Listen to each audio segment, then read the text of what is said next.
Hey everybody, I'm Cafe Kaz, and welcome to the third ever Rengar's Roundtable podcast. I'm your host, Cafe Kaz, and today I'm joined with two very special guests. If you want to go ahead and introduce yourselves, toss it over to Panshui first.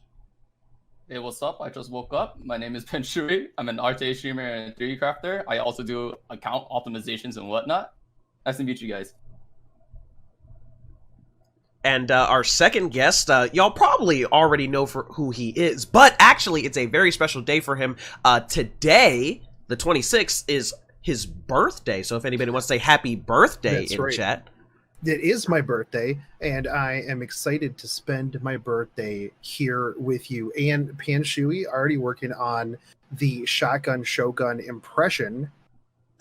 He's got the shades! He does have the shades. I've been waiting for your Shotgun Shogun impression, Kaz. I have been practicing the Cafe Kaz impression on my stream regularly, because we got that RB, and this is actually OP. Oh my gosh. Here, okay, boys. hold on. Actually OP. We got the Broman. Okay, we got the Broman pick. If y'all don't mind, let me time travel real quick.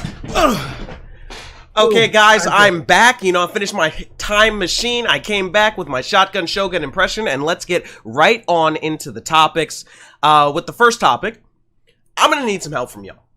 Okay, I've been experimenting a lot in the preseason, trying to make my decision on what I should get out of the game. What is your RTA pre-ban? RB. RB every time? Almost every single time. I just don't want to deal with him. It's not that I can't deal with RB. I just don't want to deal with RB. I mean, respectable. I feel like I can respect your ban, but at the same time, it's more like one of those, like, when people pick up RB in general, they're very cocky. And normally, I let them make the mistakes, so I let them pick the RB anyway. I just ban away the SSB or Ruel instead. So see, for me, I think like one of the big reasons why I do RB is that like when I let RB through, the few times that I do let RB through, it's like somebody like, a Potato Balls or a Careless or something like that. And I'm like, you know what? I got this RB. This isn't that big. I got an FCC out here. I'm gonna put up a DN anti-crit buff that's gonna work 0% of the time, and then it just dumpsters me somehow. And I'm like, how did that RB actually do that much damage? And then I see other people like let RB through. A Deity or something will let an RB through and just maybe like tank it down, or Kaz or something, and like the RB does nothing. And I'm like, why don't I get put up against those RBs? Like, I want an RB to do nothing to me and then just kind of Ross laugh at him for, wasting his mystics on a unit that's probably going to be banned half the time. Wait. It's, yeah. So you have RB, don't you? I do have RB, yeah. I'm not putting many Molagoras into him. I got so many other projects, dude. Actually? I know. Pick Snake Man first, win. A very famous YouTuber said, if you're not first picking RB, you're playing the game wrong. And it changed his life. But for me, it just doesn't fit my play style. Like if I was going to play RB, right, it'd be like a weird counter tanky bruiser dust devil RB. That people would be like, I don't even know what the hell this thing is that you just made, and why does it have like 20k hit points? Like that's what I would do. Well, so here's my problem with that, is that actually during the first preseason, I had like a 50% even win rate. I started pre-banning Arbiter Vildred when the pre-ban came out. Win rate shot up 20%. Yeah. Okay, it was ridiculous, but now I'm an RB owner. Right, and I want to play with RB. He's plus 15. He's got good gear. So I can't pre-ban RB, but yeah, it would make the world a lot easier if we just took RB out of the game. just get rid of him. No, I mean, I think like the big thing for me, right, is just that when somebody drafts RB, you have to respond, right? Especially if it was like, oh, I'm gonna go, a little bit high DPS here. You can't do that now. You got to immediately pull out the the Magnum condom for your SSB in order to tank it down real hard. So I think it just changes the way that you have to draft. And if I could just get that out of the way, and then potentially steal the Rue out early, that just makes it a bit easier for me in general. It makes sense. I feel like instead of just also thinking about a draft, you should also think about like your speed tuning nowadays. Nowadays I see like RBs around, they're kind of ranging at extreme speeds of like 220, 230, even up to 240 possibly. Like you probably need to start tuning up your units to be even faster and to deal with RB. Even though maybe your DN buffs aren't working, maybe your DN isn't fast enough. I'm not exactly sure how fast she is. Maybe certain knights are not fast enough to set up their buffs in time. Like as of now, I could probably tell you one of my builds that I'm probably going to be changing is my Alencia. My Alencia, everyone always think that Bruiser was probably going to be the way, where she's going to be maybe like 190, 200 on her crit damage or even high HP, which I'm currently running. I'm going to be changing her in order to deal with RB, or even use her as a utility to deal with RB, to like by increasing her speed all the way up to 235. So probably you got to be like a little bit cheeky. I think the meta as of right now has turned so aggressive that if you just let them like just hit you and you're just playing really slow, you're probably not going to be able to respond to it in time before one of your units are already dead. And that's actually that's a good point, and that's actually something that I kind of started running into because I really like running Little Queen Charlotte, just because like literally her just being there is an adamant shield. So it's like you can run Little Queen Charlotte and an Arius, and you have both of those covered. I was running her around like 170, kind of like looking for that little bit of push here and there whenever I would be taking like some splash damage.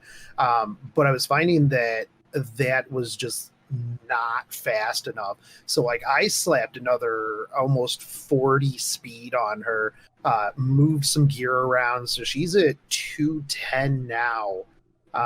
And the tuning is pretty good because it's like I go Falconeer Query DN right into Little Queen Charlotte. Now the problem is that sometimes, obviously if I get hit with like an AoE, it'll push Little Queen Charlotte a little bit forward, but with a Falconeer Query, if I get that defense break, she's gonna dumpster whatever has defense break on, with or without an attack buff, the way I have her built. So I definitely agree with you there. Like a lot of the Arbiter Vildreds, like, because I just straight auto comp in arena as it is, and it's like I had to boost up my Elena speed just to deal with some of those, because I was running like I don't know, like a 210 220 Elena, and I would just take it into pretty much everything, and I was finding that I would end up getting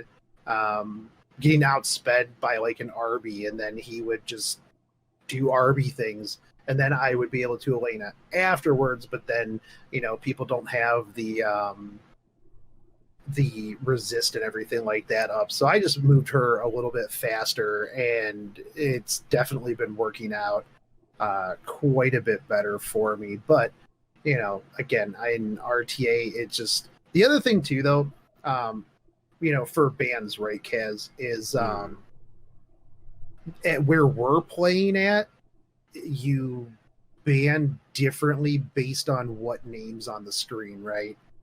Like, yeah, I guess to some extent, right? I guess like the reason I pose the question is, unless it's like specific people, like you fight against me and you know what units I have and don't have. Most people have the general pool of units and stuff, right? But I just to comment on what Panshui was saying real quick, it is weird that everybody's getting faster. Like the 240 RBs, 240 Remnant Violets, they're just rampant everywhere, and I don't know where they came from really, and that's why it's kind of hard for me to build certain counters against them, because unlike other units like Charles in the past, where Charles was like 180 forever, fast Charles were like 200. So it's like, okay, if I'm like a little bit faster than 200, I'm always going to outspeed Charles. But against these like Rylets and stuff, yeah, there's a 270 Rylet out there too. and it can one-shot you. I don't know where it's coming from. What about the 281 Dark Corvus? Oh, 281 Dark Corvus. Yeah, dude. Those turn 1 provokes really gonna get you. That's turn 1 provokes. I'm waiting for a clip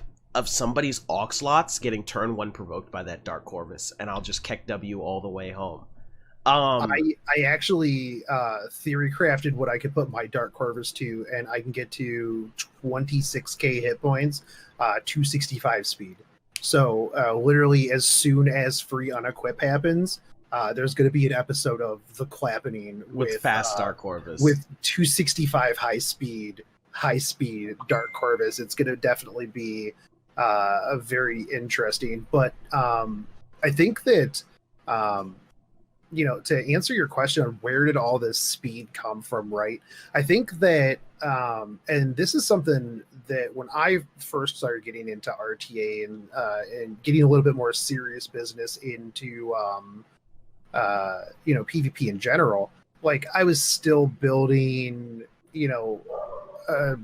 counter sets. I was building, more lifesteal sets, more, random sets. And I think like the big thing is, especially with like RB, right, is that people realize that just dumping as much attack as humanly possible, you can plan around the resurrection, right? So if it's faster than they can deal with, you get that initial damage off before they can deal with it.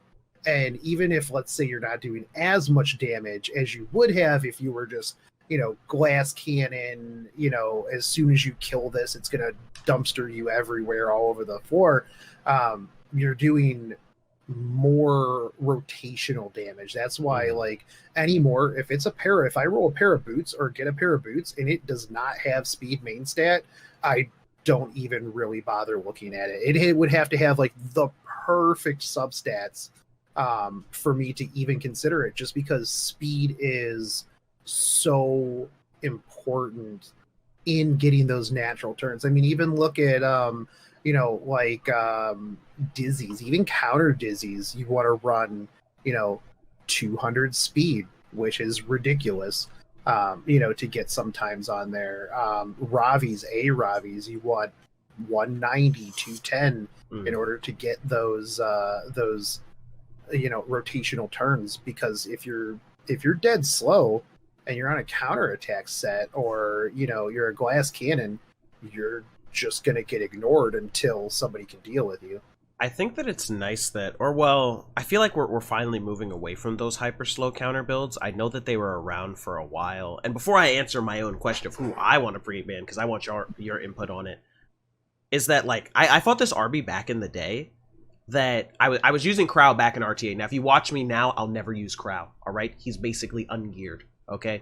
But I used to use Crow in RTA, and I got lapped by a fast RB so much that he spec'd back into his revive before I could horse him. And it was the most nutty thing that I had ever seen.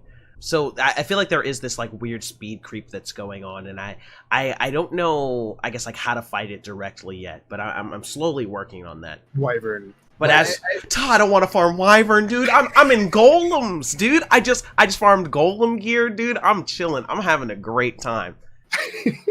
But as for who I would pre-ban, I've been testing a lot of different things. Like I said, in the last season, I banned Arbiter Vildred every single game, all right?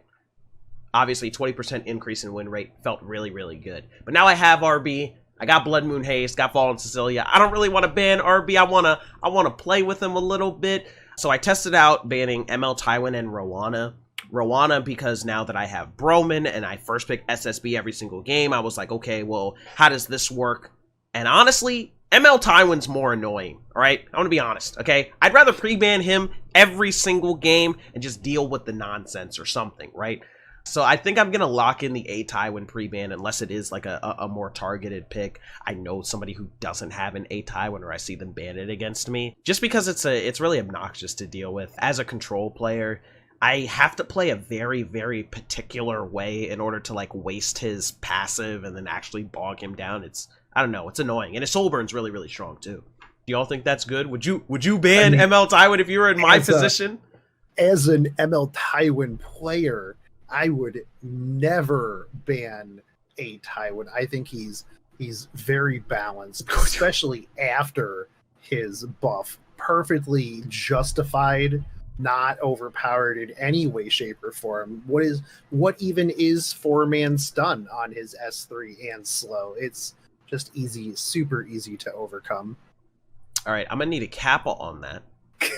Okay, and I'm gonna get into the second question here. Since we're on the topic of preseason, what are you banning and stuff like that?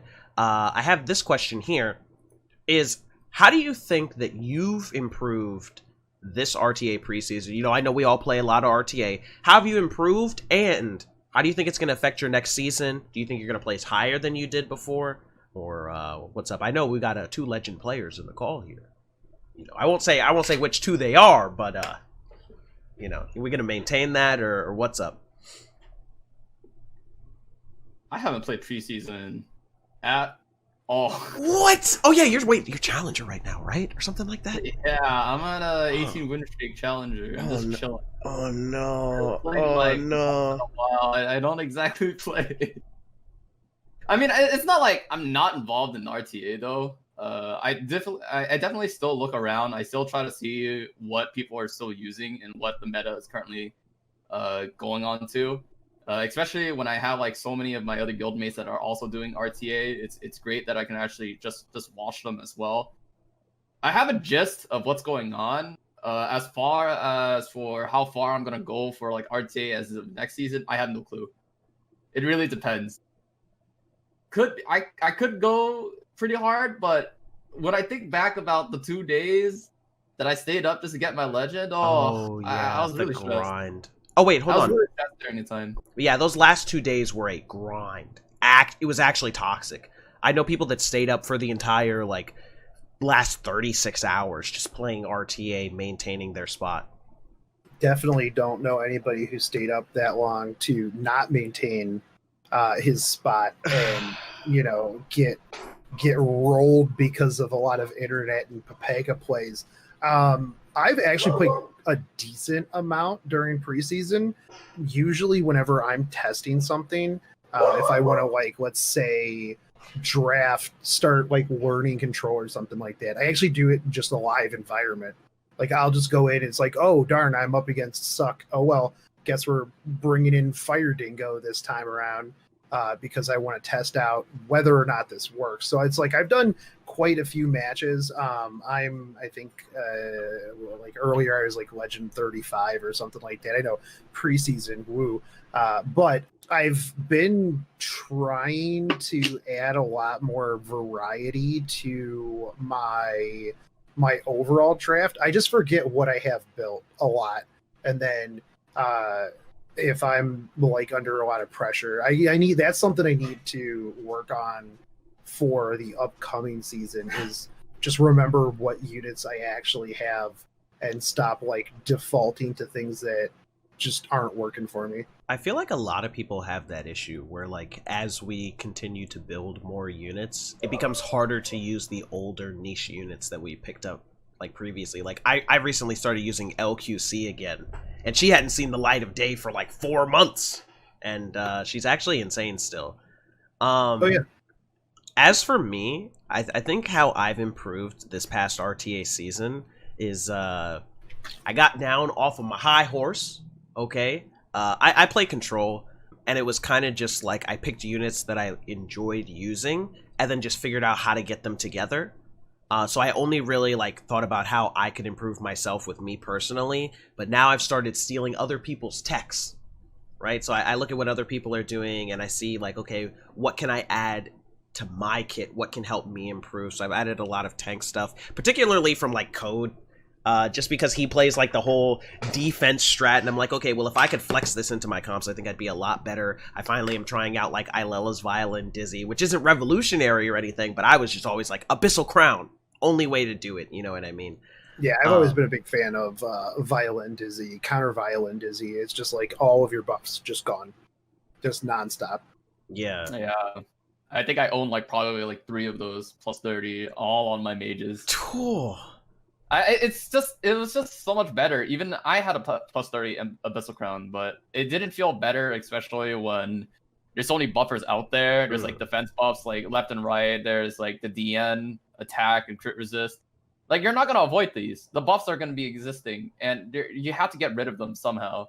It's just having that like violin just there and maybe on the counter unit. It's just very good so that you can actually just defuse the bomb before it goes off or before you can even die. It's just like one of those very, I guess, before they kill you kind of thing. You strip them once, they could just like lose their life there. Or maybe you try to set up a kill. The violin could strip something very crucial to them, maybe a defense buff, maybe a crit resist buff, and they're just dead. Yeah, I've seen so many now, or even I've done it myself, where like they'll do an AoE. I'll counterattack with my Dizzy, and she wasn't properly, because like people are going even slower than my Dizzy now. My Dizzy is like 170, 180 speed on counter, and so like they'll hit me, I'll counter, I'll strip the immunity, and I'm like, wow, I can skill 3 now. It's a great time. I fought against Sun Juan's Ray the other day, and I was like, wow, this would definitely shut me out if I didn't just Ililla's Violin it away. And you know, it's just, I don't know, stuff like that, being able to take things from other people. And I've also added Defense Ring Remnant Violet as well, is what I took. Not that he's gonna dodge anything. It's for when he doesn't dodge. The defense, yeah, right? yeah. It's for when he doesn't dodge, because we all know evasion LUL. Yeah. I need to make sure that I get the extended warranty paperwork on my Rylet, because his evasion definitely needs RMA'd. But yeah, no, like what you were saying with like looking at other people and seeing how you can maybe integrate a certain character that they play, like in how that would work in your roster. That's a big thing that I do too. So it's like, obviously watching you play a lot with the control, I'm like, you know, hey, which of these units can I put in my draft? And after getting dumpstered and toilet bowled by Vivian enough, I was like, you know what?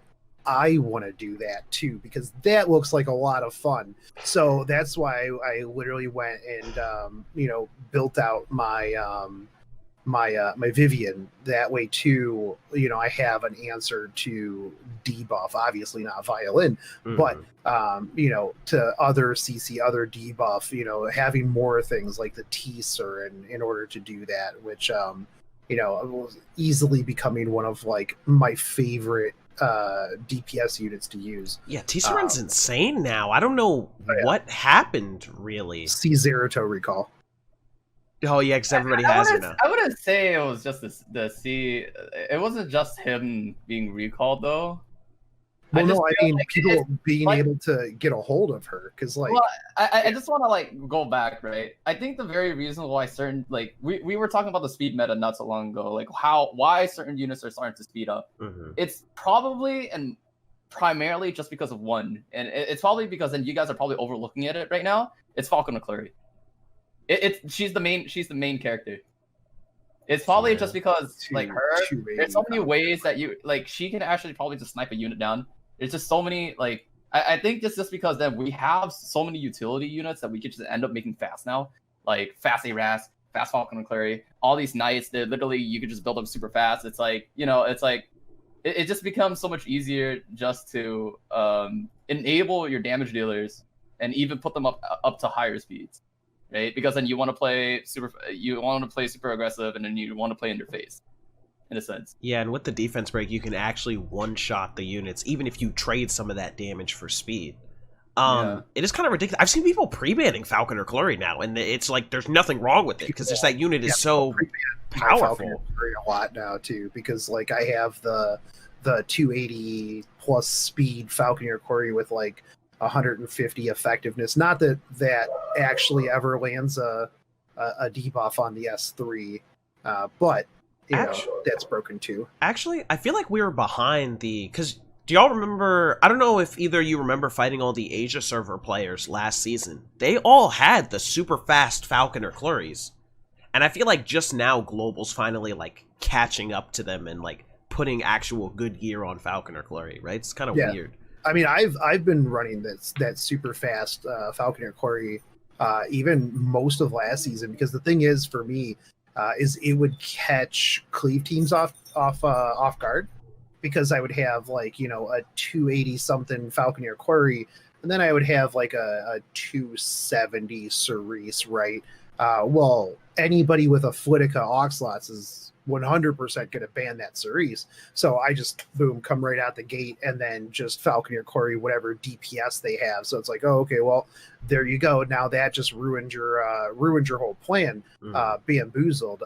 One of the things, too, is a lot of people were running, a lot of the Asia servers were running MRSA early last RTA season, too. And MRSA's probably like one of my favorite units in the game just because, for a 3-star, you soul burn that S3 and it just absolutely dumpster something. Massive damage. It's crazy. I was fighting Shuffles the other night and I don't know what stats he had on that thing, but like he just deleted like one of my tanks with a soul burn Merce S3, not even defense broken. I'm just like, I'm like, wow, okay, I don't know where that unit just went, but it's not here anymore. The problem though obviously is that evasion, right? Yeah. She suffers from Rylet syndrome where one lucky Little Queen Charlotte or any DPS and she's just gone. But can you believe that she doesn't even have a specialty change yet? No, I don't even know what you would put in on her for a specialty change that wouldn't just make her the most disgustingly broken unit. 100% evasion. 100% evasion, and somehow you would still get hit without an oath key. No idea how, but it would happen because it would just be broken. So I actually have a question for Panshui. So you said that you haven't really been, playing as much RTA due to the stress of having to play for 24 hours straight in order to maintain legend. And, I understand that, but what would you want in order to, what would drive you to compete again, I guess? And that'll tie into our next question that we have here. I mean, it's not that it's like a burnout. I would like to say it's more like preseason has taken too long. Oh yeah, they delayed it actually for some reason. It just feels like it has taken too long for it to start the new season. And also for the fact that people can just like I could just take my time there. I could just wait for the last couple of weeks in order to like really climb. I just felt like there's really no bother and no incentive to really do RTA besides for the fact that we have like that web event for 80 energy and 100k gold right now. There isn't really much of an incentive to really do it just because then I know that I could just be waiting for the last couple of days of the season and I could just climb back up anyway. Because then during the time of me playing RTA, I was playing as much as many other people. I was probably putting in like maybe 10, 20 games, probably every 2 days, and then I try to see if I can like get as far as I can. Try to keep. I was keeping up the legend ladder the entire time. But then I start seeing like other people like suddenly just came out of nowhere. Like we start seeing people that we don't really see in like 1 month before the season ends. And then they just all came out of nowhere and they just picked up legend straight up. It's like, wait a minute, why can't I just do that instead? Yeah, that was what was ridiculous to me. I think wasn't Nam one of those people who just like came out of left field? Nam actually, he sat with the Korean RAS guy for like months. Actually, he sat there for like 2 months, 2.5 months probably. It was kind of funny because then he was just dumpstering on most of them, just because of gear quality. I wouldn't say that he came out of nowhere. It was just kind of unexpected because then probably just because then the first month of RTA he wasn't there. The second month of RTA he came out of nowhere, and then after that he just AFK'd. Yeah. So I have this question, which would be my 3, and I've also just to wrap that up, I've been constantly pushing for them to add some kind of, and I know my chat wants it as well, some kind of like RTA shop or something like that. I want another currency, something so that all those like thousands of games, I had like 2K games or like 18, somewhere from 1 to 2K games last season. Give me something for that other than just the border, I guess. But I do have this question here because we've been holding a lot of RTA tourneys. I know I just had one this weekend and it popped off. Shogun's going to be having a RTA tourney himself very soon. And with all these tourneys happening and stuff like that, I want to know y'all's opinion. Is there potential for Epic 7 to become an esport? And I put esport in quotations. And I'll just say that, like, we already know of other mobile games who have done stuff like that in the past. Like there's a like Summoners War World Championships. They have like $100,000 or more prize pool, big tournament every single year. Do you think something like that could come to E7, or what would it take for E7 to get to that point? Are we esports ready? That's a hard question. No. Yeah, I would probably have to say no as well. No, So- why? Not quite yet. So, and I think I talked about this a little bit in my stream after the tournament, right? There's a bit too much RNG. I think dual attacks need to be looked at, and that's not me being salty about the end I drafted like a Pepega. That was not dual attack's fault. I always have to say that because people will be like, "Oh, you're just mad you lost the finals. That's why you think dual attacks suck." And I'm like, imagine being on the receiving end of 3 back-to-back spec-teddy dual attacks that just hit the perfect people every single time. There's nothing you can do to prepare for that, right? Literally nothing. With you, Kaz, you're a CC player, right? You can kind of work around the 15%, right? You stack enough debuffs that if somebody is coming close to slipping out of your control, you potentially have ways to get them back in that. And Yeah, then, that's what you have to juggle do. them. That's what you have to do. But with a double attack, how do you prepare for just balls to the wall Spectre Tenebria dual attack, just deleting 2 of your units instantly? You can't. It's 5%. Now here's the thing: is like, let's say you get rid of an a dual attack, which I think is actually what you should do. Make Unity set a little bit better, right? So that way, if you want to roll the dice, you want to be the gambler going in on the triple Unity K-Ron. I, as a professional-ish player, right, in the esports world, would know what you run. I would know that you have a triple Unity set K-Ron for some reason, because you want that 20% chance. I would then have to find a way to adjust my my draft and the way I would approach your builds, right? When YD went up against the Celine round 1, in his head he had a 75% chance to win that one. And he lost. And he rolled that die and he lost. Rolled dice, but that's set. If you told me, hey, you got a 75% chance to win the lottery tomorrow, would I take that? Yeah, absolutely. I would roll the dice on a 75% chance. The problem is that if everybody has innate dual attack chance, right, that benefits your disgustingly speedy units exponentially more, because, well, law of averages, you're going to get more dual attacks the faster you go and the more turns that you get.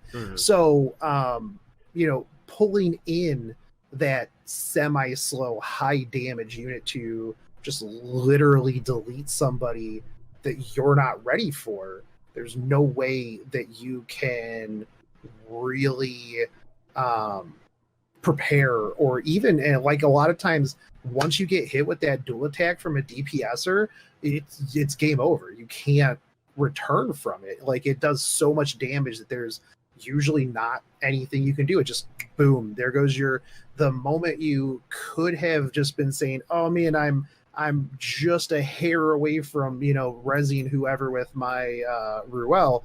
All of a sudden, boom, you have RB and go off of a Falconeer Courier or something, and then just deletes 2 of your units. I think that is one of the big problems with that. So like, there was no real prize for that tournament, right? But what if there was $1,000 on the line and the opponent gets just 3 perfect dual attacks? He rolled the RNGs. This was on his side, not only does that make the person who just got dumpstered by 3 dual attacks they can't control and couldn't plan for a little salty, but that discredits the person who won, because everybody's just going to go, oh, well, you just won via RNG. Like, you didn't deserve that win. So, to comment on that, a lot of the times when there are, like, I'm not going to say, like, dual attacks do not sometimes decide games, but a lot of the times there's usually, like, decisions that are made that cause the dual attacks to be possible, essentially.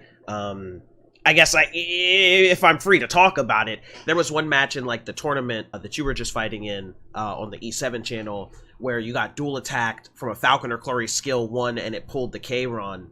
But that Falconer Clary should have been dead like 3 turns ago. She shouldn't have existed anymore had you played a little bit differently. So I don't know. I'm guessing you're saying there's too much RNG for E7 to have a potential as an esport. I want to take Panshui's opinion first before I say anything, because I'm an old Summoners War head, so I have a little bit of a different take on this. Honestly, I think I'm like on the other side of the spectrum where I think RNG is like kind of the hype aspect of like fights and whatnot.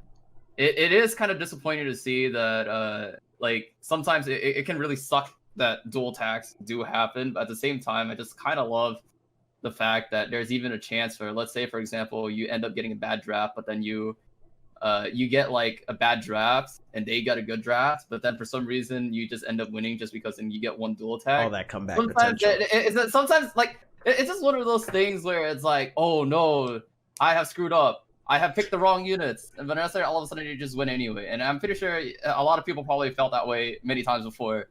But I like to have like that potential, like maybe once in a while. Maybe it's just because then, you know, we only see like the bad things. We never see like the good things that ever happen to us. Like, whenever we get dual attack, you know, it starts coming back. And sometimes, you know, it kind of it suck a lot more because then in like in the tournament environment, you're going to be noticing these things a lot more. You're going to be more in the zone. You're going to be like focusing on the fact that, oh, if this RNG happens to me, then of course, you're going to be very mad at it, right?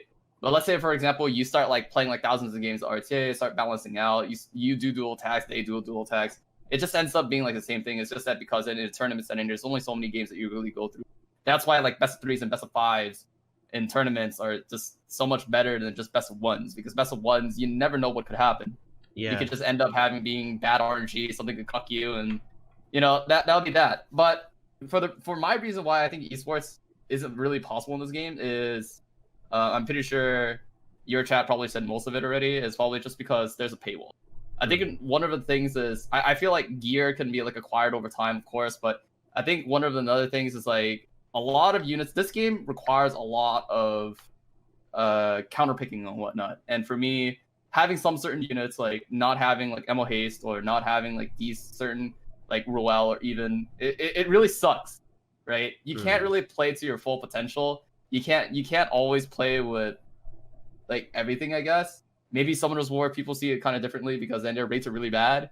But like in Epic 7, it's just, the rates are garbage. Yeah.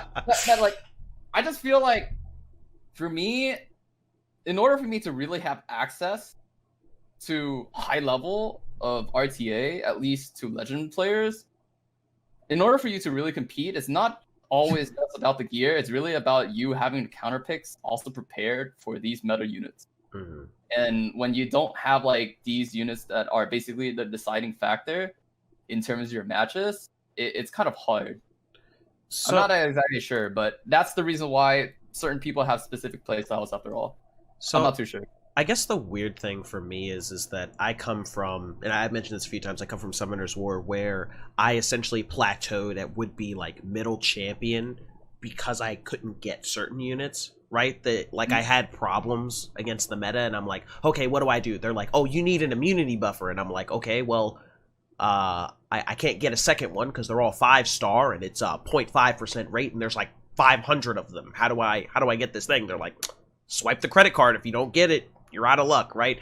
I think the banner problem helps to alleviate a little bit of the issue in terms of units and stuff like that. And over the past 2 years that I've played, I've accumulated most of the roster, except for the MLs. My ML luck is garbage, okay? So I have Mystics, I got Mystics. Mystics are my best friend. That's where I get those from. But I feel like if the roster expands to a point where we have more counter picks and stuff like that available, there are more RGB units, because RGBs are obviously easier to obtain. I feel like we can have some type of like esport around E7. Obviously, RNG is going to feel bad when it goes against you, but it's going to feel hype as heck when you win. Like you said, you know, it does sort of balance out over time, and I've seen, like, in the tournaments that I've run, right, you can have dark horses come and sweep the tournament if it's like best of one, right, because they can just knock people out and like pop out, and you know, you'll never see it coming, right? But as you get to those best of threes, those best of fives, the better player will win, at least in that sample size. And I think that it's important to have hype within these games. I know my chat mentioned like card games and stuff like that. There's always going to be some form of RNG inside of the games and stuff like that, but I feel like it's really something that'll be nice to work towards if it is possible. And this game has less RNG than Summoner's War. All right, hey, any Summoner's War heads in the chat, if you disagree with me, fight me. But they got Violent Runes, which are RNL on every single unit, and their skills are more nonsense. Right, so you can like win off of just like RNLing, and all your supports could RNL. Could you imagine if Deanne could just like straight RNL, like every turn she could just like RNL proc for free? Yeah. So stuff like that is tuned down in this game. I think dual attacks were added to have some more semblance of RNG without using those super overpowered things, because like Abyssal Crown was on every single unit. RNL was on every single unit, right? So you had these like insanely OP sets. You had more pay-to-win aspects. I don't think... Actually, do y'all think this is a pay-to-win game? I saw chat mention some people have spent a lot of money on this game. But it doesn't necessarily mean that you win, right? Okay, so I feel like people are kind of like... Okay, so of course, let's say, for example, I'm just going to refer back to No Money. That guy... Yeah, he'd be spending like probably I can't really say too much, but let's say a lot every single day. Yeah, probably like a lot of refreshes every single day. I even showed like a screenshot one time where I literally had someone with like 250 Skystones, 250k Skystones in their arsenal, which I cannot fathom, right? I can tell you this for number one: no matter how much they farm, like. If a free-to-play player ends up just lucky stacking even just once, if you just end up like rolling this one piece of god gear just once, you can easily just change the game around just with that. Even as for me, I haven't been spending really hard. All I've been doing is just managing my resources. You know, Epic 7's been giving out free energy like literally every other day. Yeah, like, they've been really good about it. We don't give them credit, because then they've been giving out they've been giving out so much energy through these web events. We're getting like probably 250, 250, 300, maybe, I don't even know, 400. I'm not even exactly sure. And like, there's like hidden stuff all around, like the question of the week that Epic 7 also posts up 2 weeks. Like these things eventually rack up over time. And the thing is, I guess for gear, it's just because then there's such a low percentage of you even getting like what you want sometimes, and very specifically. It like when you start thinking about min-maxing, you're gonna start thinking about like, oh, just because then I can't farm a lot, it's like I can't min-max. I just feel like that's like the kind of like wrong mentality to take it. Right? You're supposed to work with what you have.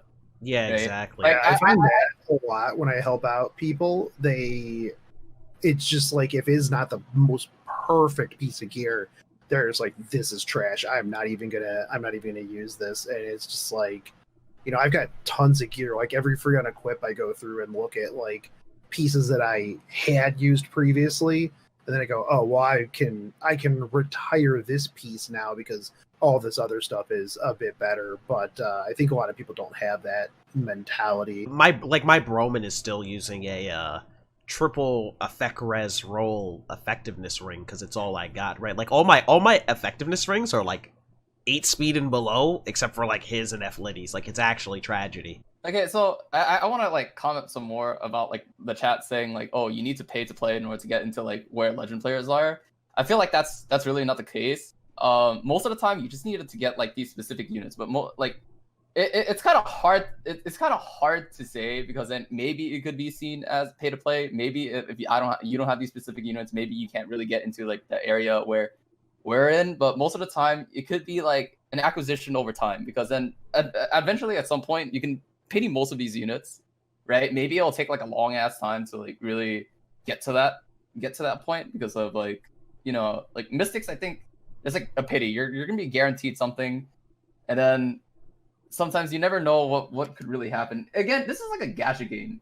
I feel like sometimes people kind of forget that there's gonna be like this aspect where I kind of miss the thrill of actually pulling for a unit. I'm not exactly sure. Oh yeah, when it wasn't guaranteed. Yeah, it's dangerous to say that, by the way. Yeah, people aren't gonna like that. Yeah.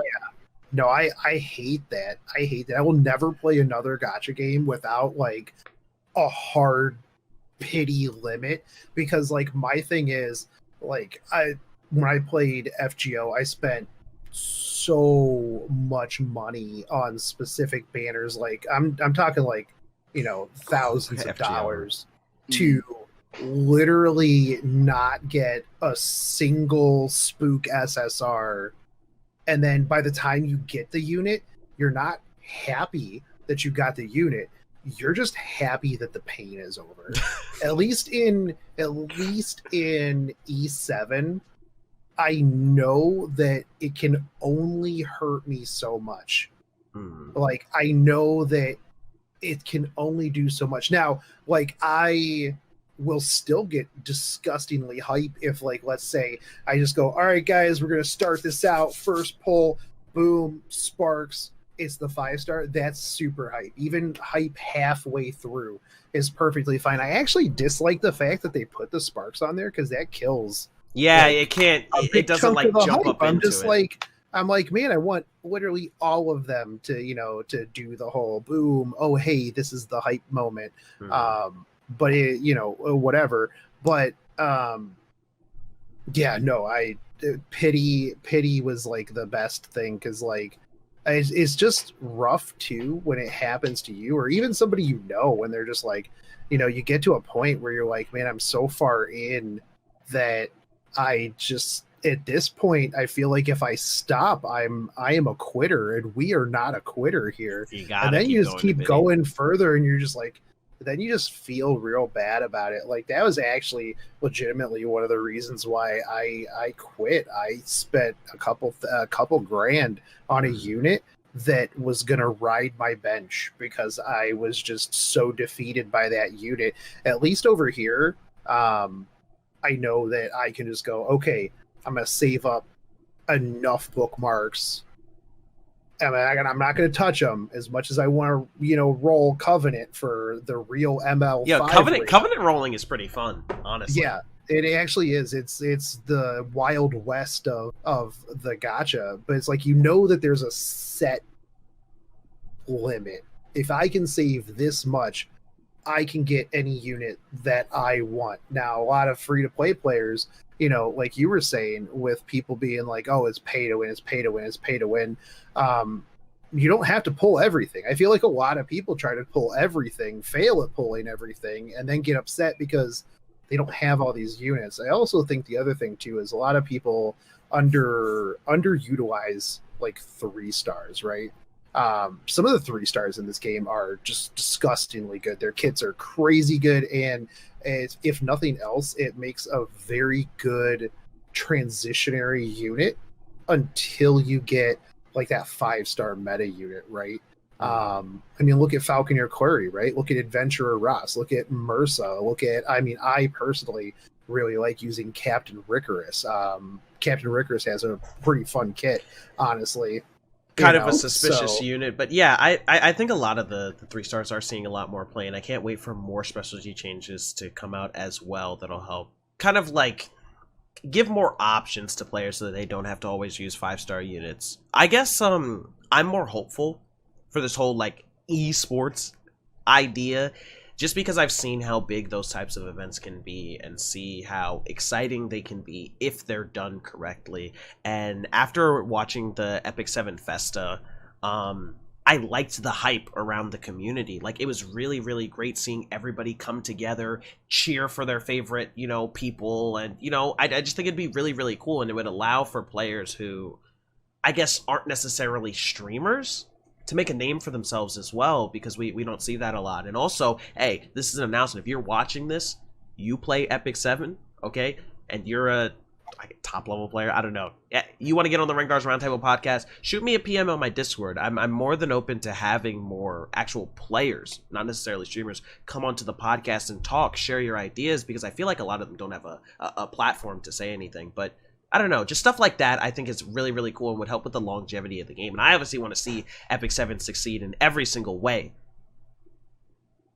With that all said, I want to get on to the last topic. It's going to be short. You know, we got to ask it. You know, today is the patch day. Okay. We've all had our own respective videos on it. We can keep it nice and crisp. Do you think Choux is going to be a must-build unit? Yeah, I said it correctly this time. For me, yes. For the team composition I'm planning to play, yes. Yeah, I completely agree. I'm literally going to be pulling as soon as that banner comes up, and I don't typically pull for RBG imprints, but we're probably going to be going for a couple of imprints for the crit rate. For crit rate, just because crit rate self imprint is such a disgusting imprint in its own, and the multiple, like I have theory crafted out a couple of different builds using my Ravi as a base, and I need to get at least 2 imprints to have 100% crit rate in all of the various builds that I have put her in. But like, here's the thing, and I've gotten into a couple arguments with people on various like Reddit threads and Facebook threads and other things like that. About I've seen you've been going to Facebook. That's kind of dangerous, dude. I get real tilted on Facebook groups. It's real fun, especially when people don't know who I am and then call me out. And then I'm like, oh, okay, hold on here. Let me just casually drop who I am. But the thing is it's Alencia scaling with defense pen that has huge burst potential with the focus. And she's literally the only other unit in the game besides DN that has team-wide anti-crit and debuff immunity for herself. Oh, that's right. And 20% CR push for herself on her S1. All on a super thick, super quick, just tank buster. I'm like, this is just a disgusting unit. And like, people will be like, yeah, but she's not one-shotting anybody with her S2. And I'm like, okay. Just it's still gonna be insane damage. Actually, wait, Panshui, you said you're gonna build like a 235 Alencia. I feel like that's gonna be insane actually with Choux, because then you get the defense buff and the crit resist, and you got big lolly damage. I think let's just break down the scenarios that why Choux is gonna be good. For number one, she's an ice bruiser. We don't actually have like a lot of ice bruisers in the game, surprisingly or not. Like, we can only treat like Crown SSB as like the only legitimate like options, like just to be fair, right? There, like, I don't see any other bruisers viable. Some of them probably they either forgot to buff, or like they're just so outdated at some point, like I don't even know what happened to them at all. So like Choux being here is a very big deal. And sometimes people say, like, you guys everybody just loves looking at damage, because then the numbers really means everything. But necessarily, then why is Alencia really viable at this point, right? Before, people looked at her damage when she did her, let's like her noodle hands, and it was like, we thought that she's gonna do nothing, but she ended up one-shotting like something, and I was like, wait, what happened? What happened to noodle hands? Why is she one-shotting my units for? Like, we don't get it. It's like, it's because then when you play Bruiser, you play super slow. You don't like, you always think about like the burst potential and what will come out in the turn orders, and then like, if Choux does damage and then another unit comes in, then something's dead. Yeah. Right? You can't just rely on one unit. Okay, look, I'm just use this one unit just to like one shot. That's it. I feel like at that point, like if we're gonna start thinking like everything like Rylot at that point, then of course it's not gonna look as good. But for a tanky bruiser being able to do straight up like, maybe like 8 to 10k with her S2, and it's for one soul burn. Just let me repeat that one soul burn. Wait. It's only 10? It's only 10. It's only 10. Wait, and it's an increased damage now. That's ridiculous. It increases her HP ratio from 15 to 23. It can be kind of scary at some point, especially if you cannot kill her if she doesn't die, you might die instead. You never know. I was gonna say, if I bring a book on turn 1 with the build that I'm thinking about, I'm gonna be able to soul burn a 1200 defense unit without full focus for 16,000 damage. So that is gonna probably one shot some stuff. So that's actually a non-factual statement when people are like, "Oh, it's not going to be able to one-shot anything." I'm gonna have my little big chungus lolly one-shotting things like crazy.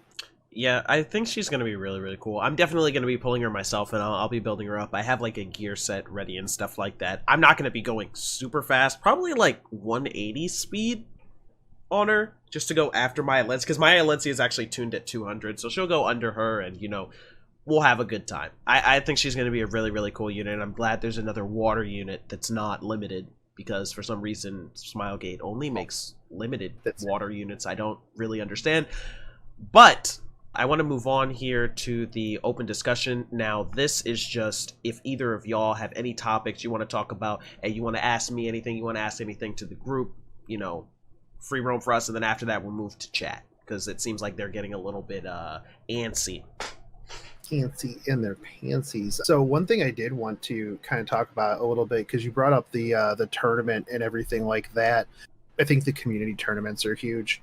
I'm obviously, like, we got so many entries into the 1K tournament that we're going to have a second tournament for the last spot into the 1K Shotgun Shogun September Showdown, which is awesome. So many people. I've like talked to a lot of the people who were in the tournament, and I've talked to a lot of like people in like the official Discord, stuff like that.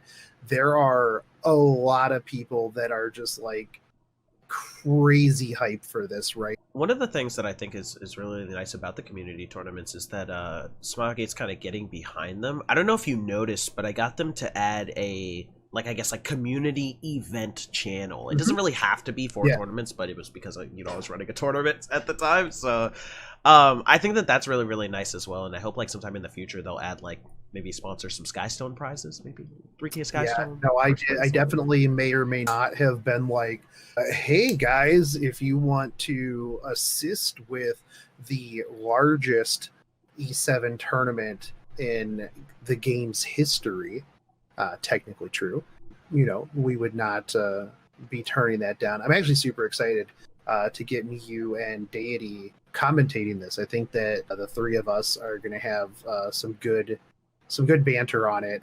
The roster is absolutely nutty, and one of the reasons why I put up such the prize pool was to lure all of these big fish to come out and just get some real big sweaty drafts. I'm actually really looking forward to a lot of the fights to see what people pull out, because like take your tournament for example, right, Kaz?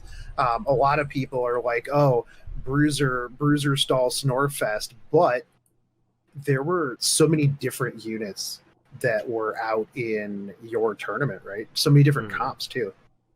Actually, so yeah, within the first round alone, we had 41 unique units, which is ridiculous to me. Like, everybody was just playing whatever they wanted. There were pocket picks all around. We saw Fire Ravi, dude.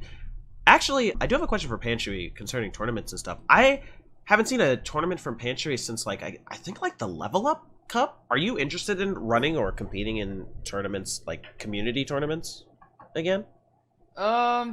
I'm pretty interested into it, but as of right now, I don't think it's like my first priority. I think it's another thing is like I want to be more of a participant than the person that's hosting it.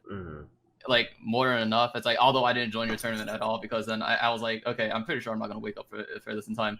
Like, been luckily awesome, I was able to wake up in time for this podcast, right? Yeah, but, hey, it's pretty late. Yeah, like, but I like to be more of the person that's competing more than the person that's. I think that's like my current position. Probably more so just because then I also want to focus also for myself. I also want to see if maybe I can pull out something. And I haven't really joined into many major tournaments that the community has been hosting. I'll probably join like maybe a few fun ones. And then there's going to be like probably one major one that I'm going to be joining really soon. which Shotgun Shogun already mentioned. At least I assume so.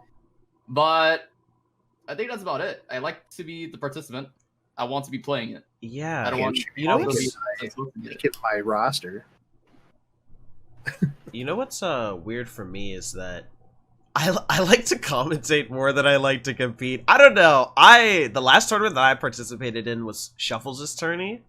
And that was just because I was like, I hadn't done anything for a long time, and I was like, chat, do you want me to go play in a tournament? They're like, yeah, Kaz, do it. And so I had to do it so that they didn't shout washed up forever at me. But it's stressful, I feel like, right? Like, my heart starts racing, I'm in the pick ban phase, like, my head's going blank, and I'm like, oh no, what do? I can't mess up here, you know what I mean? So it's something that's enjoyable, it's exciting, I love seeing the reaction, but at the same time, I love commentating, and that shit's like, I don't know, it's just really enjoyable for me, so I might try to stay on the commentary side unless there's a juicy prize pool out there that I just gotta get my hands on. I think that's like just one of the things that we just gotta get rid of somehow, one way or another. It's like, as for a person that like I don't know, I don't even like, even for joining some random tournaments, I can get very like stressed out from time to time. It can be like kind of like adrenaline rushing. Like you just go like kind of crazy over it, and you're like in the zone, but sometimes maybe you're sweating a little bit too much. But you know, I think it's gonna be pretty nice. Pretty nice to see. Like I said again, it's like I'd rather be the participant, be that side to like play against other players a lot more to experience what I can actually do. If I were to commentate instead, if I were to end up hosting, I might just lose my voice because then I don't know. I just love screaming. Rough. I don't know. I'm like, I guess for me it's like, I know when the last time I went through like the level up, like I started casting a level up, it was like, oh man, dude, back-to-back tournaments. But I'll say it's pretty crazy because then as the person on the analysis desk, I was literally just there just typing out like essays, literally just like, okay, it's like people may not know, but most of it was scripted on the spot. Oh really? I had to type out like most of it because then it's kind of hard, especially when you're like thinking about like best of threes or best of five tournaments, right? How, like they're not going to be able to really figure out what the heck we're talking about, and even if I were to like write down an entire script, it's really hard to really talk about it unless it really goes down to the very last match. That's why it just feels like sometimes on the analysis desk we could talk about like game 1, game 2, but unless they're like, no one's going to really remember about game 1 nor game 2. Yeah, at that point, right? Exactly, right? So like I started realizing that it's like, wow, dude, it's like there's just certain things like we like to put into perspective. Like even for me, it was like really tiring even talking like multiple times. I can get very analytical, but you know, I don't think commentating's for me. Yeah, that's fair. That's fair. And do you have any topics you want to talk about, Panshui, before I open it up to the chat? Not really. I'll let the chat take over. All right, that's fair. Hey, chat. While I'm adjusting this overlay, shoot me some questions. What you got to say? You can at a certain person as well if you want to field a question directly to them, or you can just ask it generally. Oh, so Liquid has something interesting. Do you think tag team battles could work in Epic 7? Yes. Yes? Oh, that could be so cool, actually. Yeah, that'd be pretty interesting. I think like some kind of like tag team fights would be enjoyable, just as a way to mix it up. How would you do that though? Like, well, the reason why I say tag team battles can work is just because then everybody has a different playstyle. You basically could like, let's say for example, you could do like a 3v3 tournament, which like sorry if I can't advertise, but like basically one of the streamers that we know in the Epic 7 community is currently like going to be trying to do a 3v3 tournament where you could tag in players. So basically, you could have like one person fight this person, so on and so on, based on play styles and whatnot. Or you could just like put them at a specific order. You could like have this person go in first, have this person go in second, have this person go in third.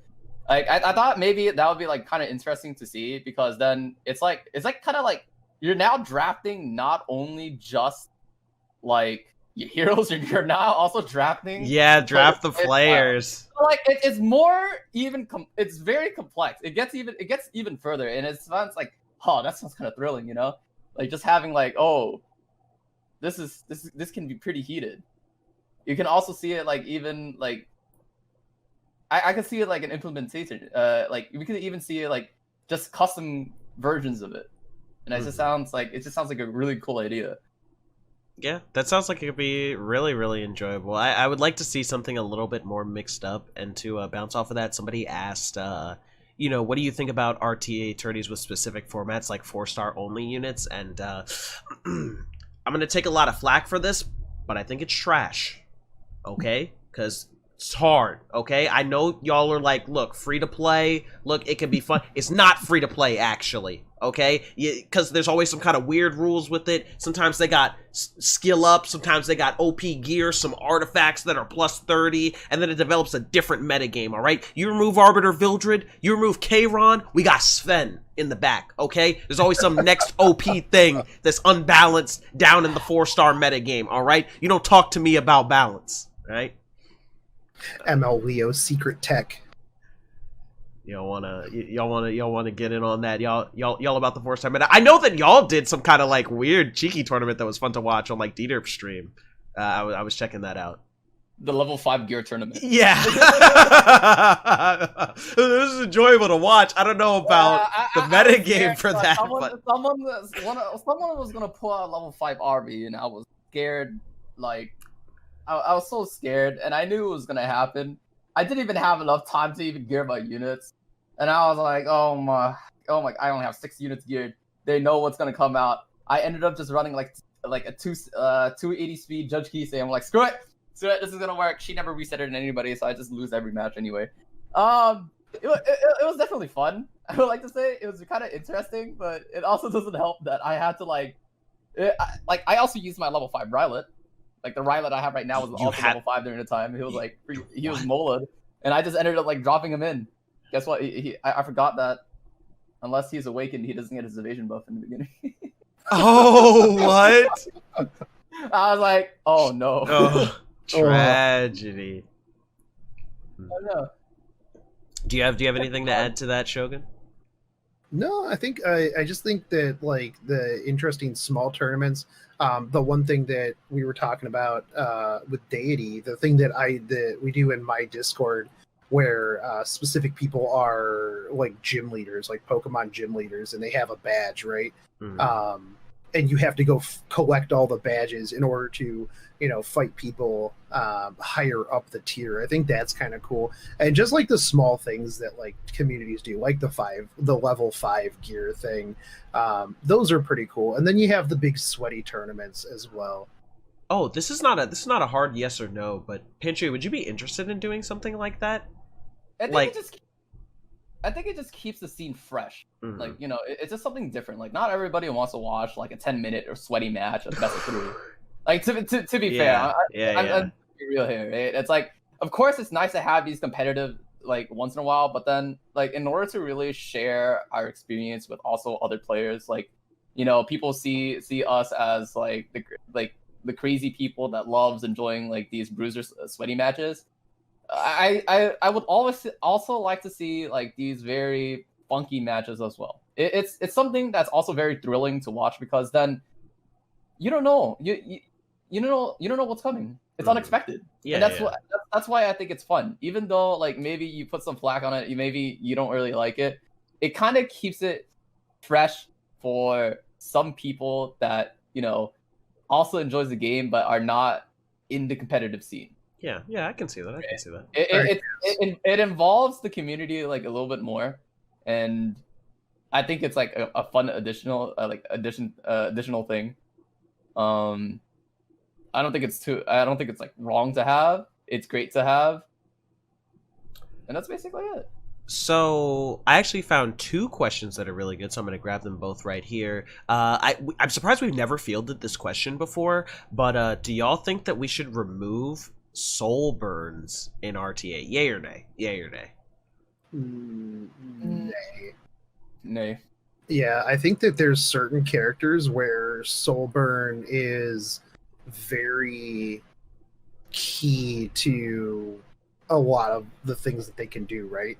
Or very clutch. Not only that, but at the same time, having characters like a Tywin, Assassin Sid to control those souls adds that extra layer. If you took away Soulburn's Assassin Sid's S3, I mean, it still does a pile of damage, knocks backs, and silences, but, fielding him against a book holder isn't as... oh, yeah, that would just remove that whole part of his kit. Right. You had me until you said a Tywin. But, I'm on the nay side as well, just because I feel like it adds an extra, I guess, like, dynamic part to the game. That soul burn aspect. Like, even when I was playing my Akali back in preseason, the way that the turn cycling worked is that you would build up to 20 souls by the time that your skill 3 was back up.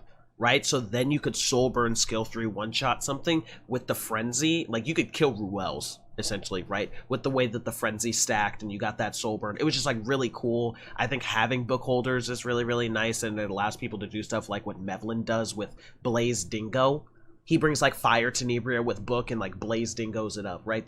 It's more dynamic and can add for more cool interactions, which I think is really, really nice. I think what I can also expand upon that is, like, it's soul burns are basically like, it's like a comeback factor kind of thing. It's a deciding factor and a comeback factor. It's basically kind of like one thing or both. It's really nice to have, because then in a long fight, having soul burns are really great in order to, like, bring you back into the game, especially when it might be taking a little bit too long. Or it can also be the deciding factor to actually just drop a unit very quickly. Right? Or it could actually help you rinse very quickly, like Emil Tywin. Like, again, if we're going to bring up Emil Tywin, I'm pretty sure people are going to be salty. But, it's like... I think I'd like to have Soulburn if I treat Soulburn as though they're, like, 0.5 of a skill. They're, like, basically considered, like, almost like an extra skill of the kit. They either enhance the skill, or they don't enhance the skill, or maybe they add, like, an additional effect, or maybe they just allow your unit to do, like, a little bit more in situations when you really need to bring yourself back up, right? Soulburns just feels like they're kind of necessary. If you were to remove them, like some people would say, it might break the flow of the game very quickly, but also for the fact a lot of teams would probably end up not working anymore if Soulburns were to be removed, because it's their deciding factor. Yeah, definitely. It's what makes the team comp, right?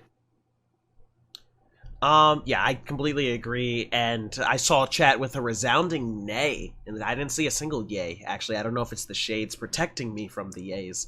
But I do have another question that I want to field real quick. He said it's open to all opinions on players who aren't necessarily top tier getting some time to shine in these streams/tourneys. So I think it's really, really nice when we do custom rooms, and I can kind of, like, match up the players. Like, when we play Gladiator, I can kind of stack it in a way where not every single, like, it's not, like, front-loaded, so you'll have, like, a mix between, like, really strong players, weaker players, and they can kind of, like, battle it out between each other. But I feel like for tournaments, it's very difficult because nobody's honest, all right? Because we'll have, like, say I made a tournament and I said, okay, it's got to be Challenger or below, or, like, Gold and below. What happens if there's a Nom Nom Bunny chilling in Gold and he just sweeps the whole tournament? Like, what is the metric for how garbage you are? Yeah, I mean, like, yeah, like, we could do, like, a bronze tournament, but how are you going to keep everybody truly honest with how bad you are? And I think that's the problem with that. It's easier to say, like, okay, you got to be champion plus. It's easy. You get there, boom. But there's no, like, lower metric, you know what I mean? So I feel like... Yeah. I don't know. I guess that's, like, the hard part, right? Because then we also see, like, a good example is, like, sometimes you see people that just don't really care about the game too much. They don't care about the competitive side, but then they end up wanting to join, like, a community tournament. But then they end up sweeping it all. I can't really say too much. We actually see it a lot in, like, maybe even in like, Arena Challenger, right? Where that thing is, like, literally funneled with, like, thousands of people. Right, but you never know which one is going to be, like, that one sneaky defense that has 280 Bazaar, like a 280 Bazaar. It's like, hey, wait a minute, I thought I was in Challenger 5. What happened? It's I guess that's the hard part, but that's the very reason why tournaments needs to have different kind of rules like set up instead. So that's what the special yeah, that's what the special things for. Like the one that they set up as of right now is like class only. Like you can only have these class picked. Like only like unique classes picked, or like maybe we can have like unique elements picked, and so on and so on. I just feel like something like that is just very important, right? In order to hold these kind of like special tourneys. I think that's like I don't think that's where gauging the level of a player is kind of difficult. Yeah, it is. It would be definitely hard to gauge. I think that's where Territor was saying open to like coming on and talking and stuff like that. It might be open to that possibility as well. That might be something cool that could happen. Disqualify if they're obviously good like speed. Let me see. Looks like Code's never gonna get disqualified then. Oh, true. Yeah, he's very slow actually. Yeah. Slow, actually. I actually saw another really good question, and I saw this a lot of times, so I want to field it out. People want to know, what do you expect from the Korean stream? And let me tell you, they better announce. I saw the question list. Okay, they better announce the Epic 7 anime. Okay, it's gonna be by Studio Ufotable, and it's gonna be amazing. Okay, it's my prediction. Okay, quote me on that. Okay, somebody in stream clip that, so when that doesn't happen, we can show it to him. I think it's going to be a lot of coming soon. We'll talk about this thing that you guys have been asking for. Oh no, did you see the question list? I did see the question list. I did a whole video on the question list. But do I think that there's going to be any definitive hard answer on the vast majority of those questions? I don't think so. What I want is the artifact pity answer. That's really what I want. Before they rerun Luna for Halloween, I have to have an answer on the artifact pity, so I don't continue to just pull five star dogs in my quest for more Draco plates. Panshui, what are you expecting? I'm not too sure to be honest. It's like I have almost no expectations. I like to say, like, at this point I'm just like giving them I'm just giving them a chance. Small gate, like, you give us something nice, and then I'll enjoy the game even more, you know. But like at this point, I don't really have any like high expectations. Like, oh, they need to do this, they need to do that. I feel like the quality of life changes that they have been giving out as of recently, including like, you know, the extra Molagora like per week with the silver transmit stones. It's just been great. Yeah. You know, maybe there's a lot of things that they still need to change. Maybe you know, there's a lot of things that we still need, but as of right now, I'm just letting them like go with the flow, and let's see what they bring out, you know. Yeah.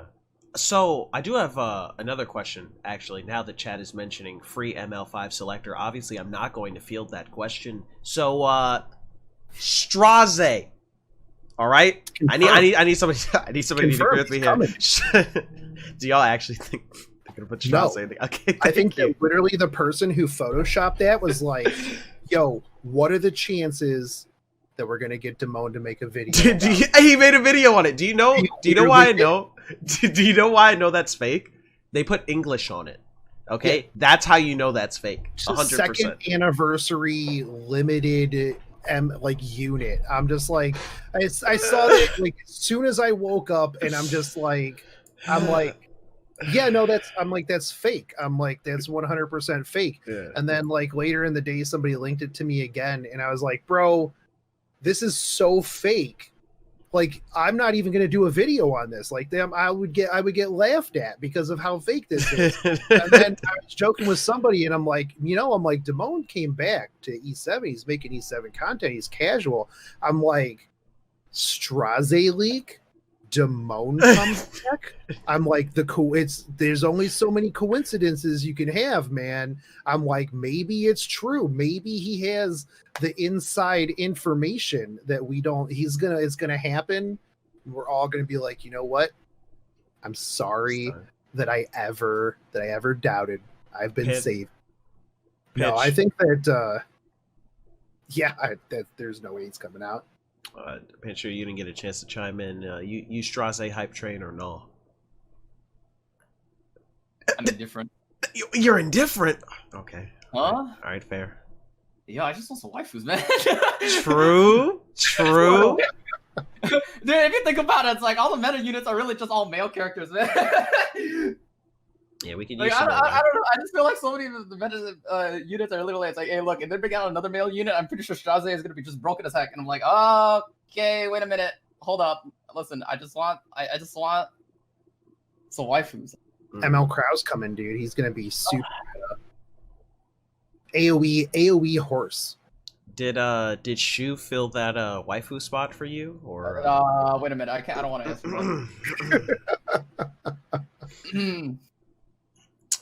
Kaz had the FBI. Yeah. So I was about to play the sound effect. He's like, I'm ready. The finger's on the trigger, boys.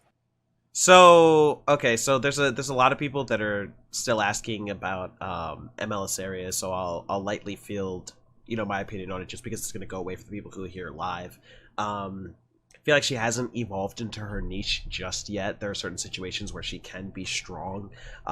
Whenever I see like an Arbiter Vildred and then I draft like Rylet ML Haste and then they respond with Bisaria, it's kind of scary, but I feel like she still doesn't do enough damage. Her percentages aren't as high enough. I ended up grabbing her and I'm going to playtest her a little bit later, but like, do you want to win every single guild war for free and pull Dark Corvus and start 1v4ing people? Or do you want a unit that's not necessarily good yet, but not necessarily bad, but is a waifu? I mean, honestly, I feel like that's on you, right? Yeah, I mean, Dark Corvus is a lot easier to build than Bisaria as well, right? Like, you see all the time people just slapping the, like, free 75 HP gear on it and just being like, oh, hey, look at my, like, 180 speed 30k Dark Corvus that's just gonna, put in work. Whereas, like, Bisaria... it needs gear, right? Mm-hmm. I don't use Dark Corvus. Yeah. So, if I had like a second choice, I would probably pull for Bisaria just for fun. Mm-hmm. But I don't use Dark Corvus. I typically am a person in at least in Guild Wars, is like, even though you want to play like the sleeper comp, it's like I haven't really used it at all in Guild Wars. I've probably just been messing around, playing with like my teaser, and I've been playing with like all these random units. So it's like, okay, at this point, I'm farming for friendship. I don't care about this Dark Corvus. I mean, yeah, that's more enjoyable. It's just so fresh. It's just, I mean, let's just go back into the topic now that we're talking. Like, I don't know if we can transition to this topic, but Guild Wars has just been so stale at the point of, okay, it's really hard to have fun in this content, especially when the rewards are still the same since since last year. Like, nothing has changed with anything, and they just give us a frame. I don't know if I feel happy the about frames it. are nicer now. They're not paint. They're not paint frames anymore. They're not clip arts anymore from PowerPoint. I mean, I guess. Yeah, I feel like they do need to do something with Guild Wars to make it more worthwhile, because it's really not. I mean, I'm in Fleet, and I'm basically like a Papega. I don't know if you ever watch my stream when I do Guild Wars, but I just try to break the defense comp, not playing any kind of slow comps. Like I said before, my crowd's basically de-geared at this point. There's no reason for me to full try hard, and I can still go 5-1. Maybe we'll get some 6-0s. Sometimes we do int. Okay, so sometimes there's some int. Hey, but usually not. We're usually okay. Like, I like F Liddy double Tenebria. That's one of my favorite offenses right now, and it breaks a lot of the defenses. And just to answer one other thing before I let Shogun field this as well about his opinions of Guild War, is that, like Panshui was saying, like, he doesn't play Dark Corvus. I don't play Dark Corvus. I'm not playing 30-minute matches. Yes, he's a great unit. He's OP, but I'm not trying to play that long. I don't tank it up. So for me, I'd rather pull for a potentially niche, could be fun unit in Bisaria. Maybe I can make her work somehow. Maybe get some content out of it, rather than pull for Dark Corvus and have 30-minute Guild War matches on stream and have my chat type Keck W the whole time when I inevitably lose. I don't know. I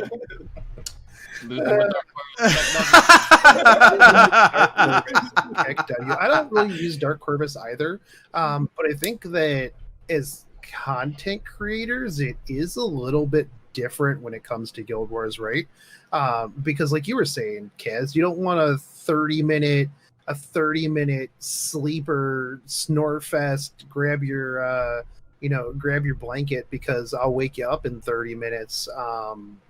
Fight. You want something that's interesting, a not typically seen setup, or something along those lines. So like for me, I just like going in with like 3 stars and like a random insert, like whatever dumb unit I decided to put gear on, when I like my Chadley debuts where I was just like dumpstering people, or my 100% win rate Xeno.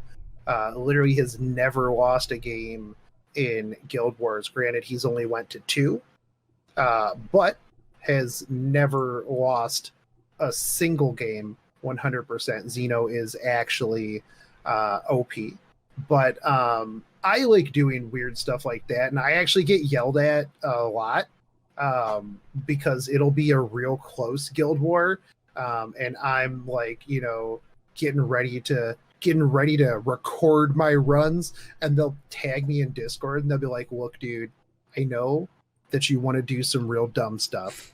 I know you want to go in there with like a 2-star dog and a mouse, but please, we're 3 matches away from the end of the season, and we really want a bad banner.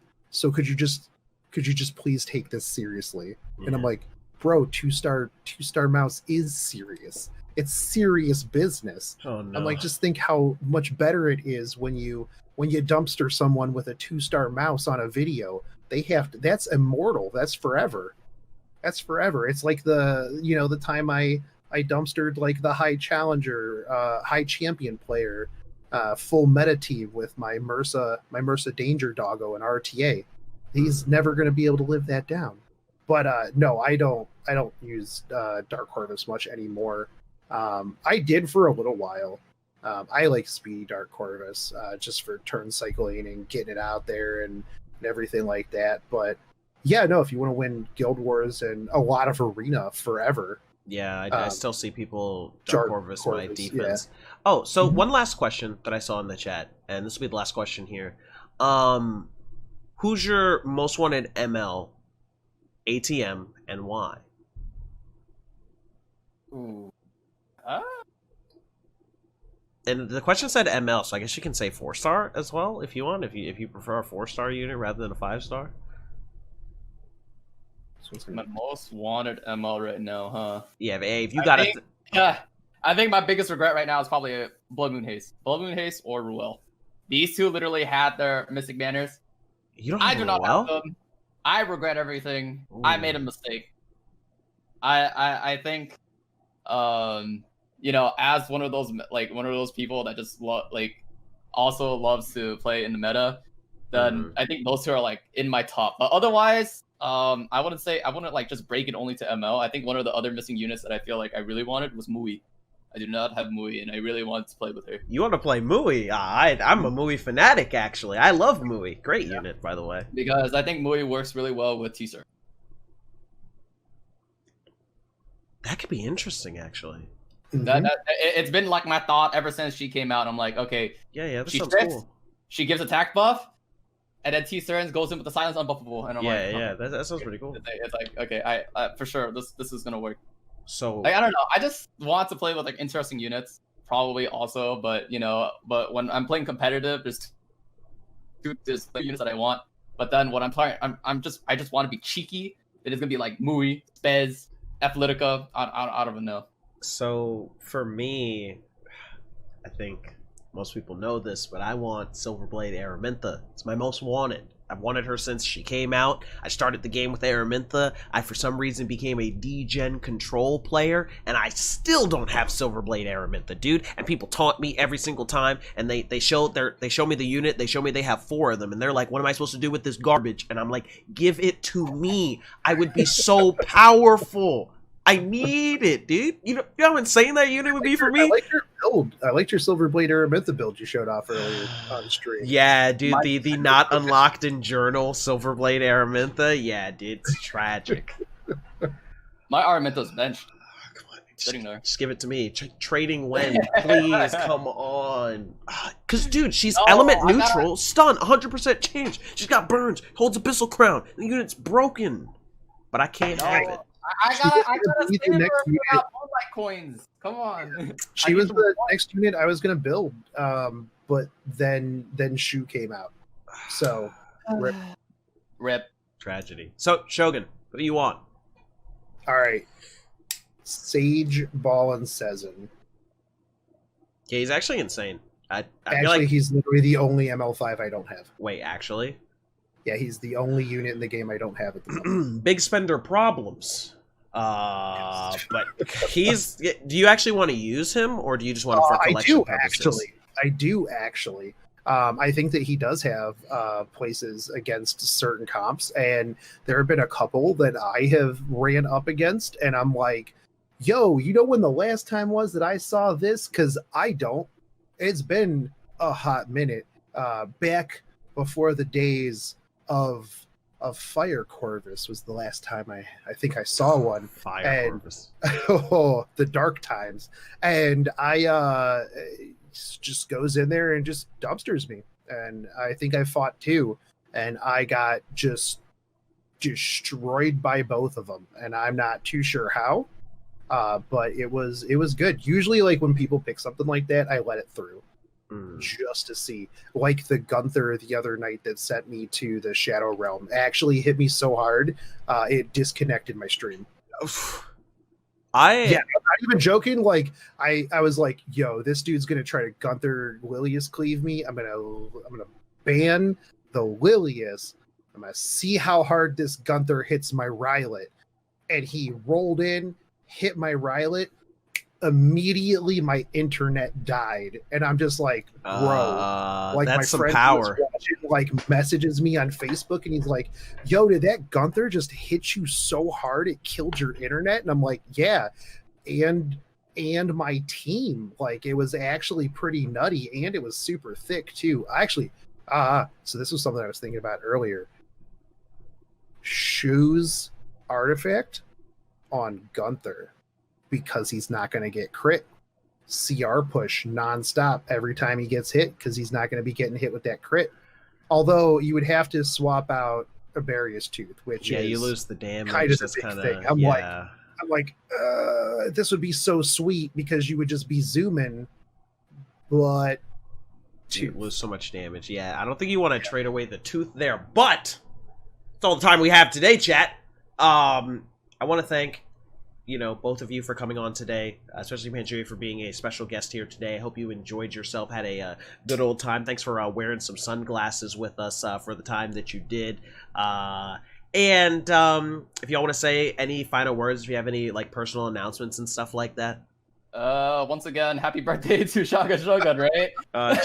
True. Got any good plans for tonight? You, dude. But yeah, thank you for having me. I definitely enjoyed this podcast. It's definitely a lot of interesting topics, a lot of things that we covered. It's actually been an enjoyable time here. Thank you for having me again. Well, you're welcome. Shogun, any final words? Are you going to tell us what you're going to be doing tonight? Wink.